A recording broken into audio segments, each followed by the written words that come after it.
ในหนังสือเรื่อง Essay That Will Change the Way You Think มีบทหนึ่งน่าสนใจนะฮะ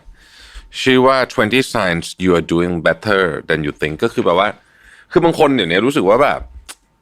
ทำไมชีวิตฉันมันแย่จังเลยวะอะไรเงี้ยนะฮะบทนี้เขากำลังพยายามจะบอกว่ามันมีสัญญาณที่บอกว่าจริงๆเนี่ยคุณชีวิตคุณไม่ได้แย่ขนาดนั้น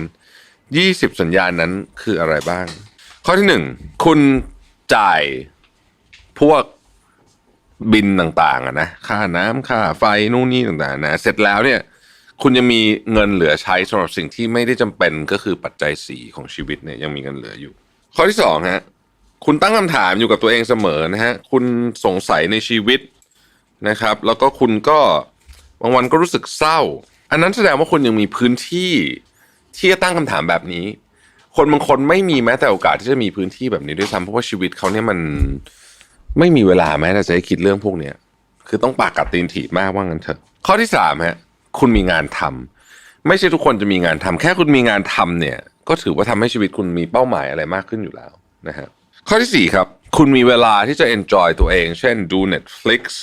นั่งอยู่ที่โซฟาแล้วก็สั่งอาหาร take out มากินข้อที่5คุณไม่ต้องโหนี่ผมชอบมากคุณไม่ต้องกังวลว่าอาหารมื้อต่อไปจะมาจากไหนบางคนต้องกังวลนะถ้าคุณไม่ต้องกังวลว่าอาหารมื้อต่อไปของคุณจะมาจากไหนเนี่ยแปลว่าชีวิตคุณไม่ได้แย่ขนาดนั้น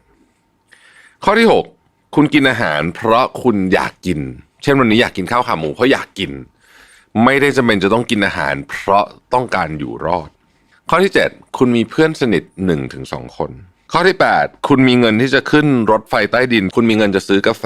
หรือถ้าเกิดคุณขับรถเนี่ยนะฮะคุณมีเงินที่จะเติมน้ำมันข้อที่9คุณเติบโตขึ้นจากคนที่เป็นคุณเมื่อปีที่แล้วนั่นหมายความว่าคุณรู้สึกว่าคุณ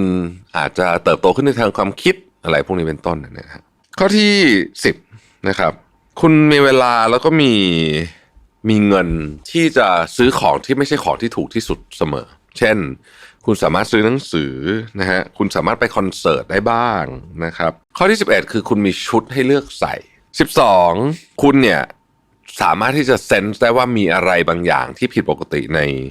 ชีวิตคุณ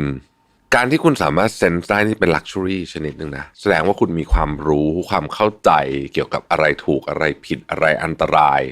อะไรไม่อันตรายในชีวิตคุณซึ่งไม่ใช่ทุกคนเป็นแบบนั้นคุณสามารถพูดกับตัวคุณเองในเวอร์ชันที่เด็กกว่านี้ได้ว่าเฮ้ยบางอย่างฉันก็ทำสำเร็จนะบางอย่างเราก็ทำเจ๋งนะเฮ้ยบางอย่างมันแบบสถานการณ์มันเลวร้ายมากเลยแต่เราก็รอดมาได้ข้อที่14คุณมีพื้นที่เป็นของตัวเอง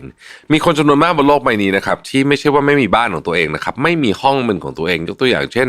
คุณเคยดูสารคดีดูไบไหมที่เขาบอกว่าดูไบเนี่ยสร้างบนหยาดเหงื่อและแรงกายของแรงงานต่างชาติที่ผิดกฎหมายที่อยู่แบบทาสเลยเขาเรียกว่า modern slavery ห้องหนึ่งเล็กๆเนี่ยนะฮะอยู่กัน30 คนข้อที่15คุณรู้จักความรักและรู้จักความอกหัก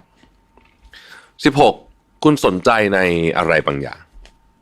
17คุณรู้วิธีการดูแลตัวเองเช่นรู้วิธีการออกกำลังกายรู้วิธีการนอนกี่ชั่วโมงถึงจะดีอะไรอย่างนี้นะครับข้อที่18คุณมีเป้าหมายเพื่อที่จะให้คุณมีเป้าหมายในการเพื่อจะทำให้ได้นะครับข้อที่19นะฮะคุณมองเห็นว่าอนาคตบางอย่างที่คุณอยากได้แม้จะยากแต่มันมีทางไปข้อที่20คุณเคยผ่านเรื่องเลวร้ายมาในชีวิตและยังรอดมาจนถึงทุกวันนี้มี20ข้อนี้เนี่ยฟังดูไม่ได้เป็นอะไรแบบตื่นเต้นอะไรมากเลยใช่ไหมแต่ขอบอกว่าคุณมี20ข้อนี้เนี่ยคุณมีชีวิตที่ดีมากกว่าคนอีกครึ่งหนึ่งของโลกแล้วนะครับเพราะฉะนั้นเวลาเราจะบ่นเรื่องคือเราบ่นได้นะผมก็ไม่ใช่ว่าเราจะบ่นไม่ได้หรืออะไรอย่างไรแต่ว่าเราก็ต้องรู้สึกว่าจริงๆของที่เรามีอยู่เนี่ยมันก็มีค่ามากๆแล้วมนุษย์เราเนี่ยนะครับ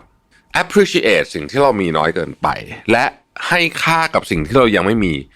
มากจนเกินไปผมพูดอีกทีนะเรา appreciate สิ่งที่เรามีเนี่ยน้อยเกินไปและให้ค่ากับสิ่งที่เรายังไม่มีเนี่ยมากเกินไปนะครับเพราะฉะนั้นเนี่ยเราควรจะทำกลับกันมากกว่านะฮะ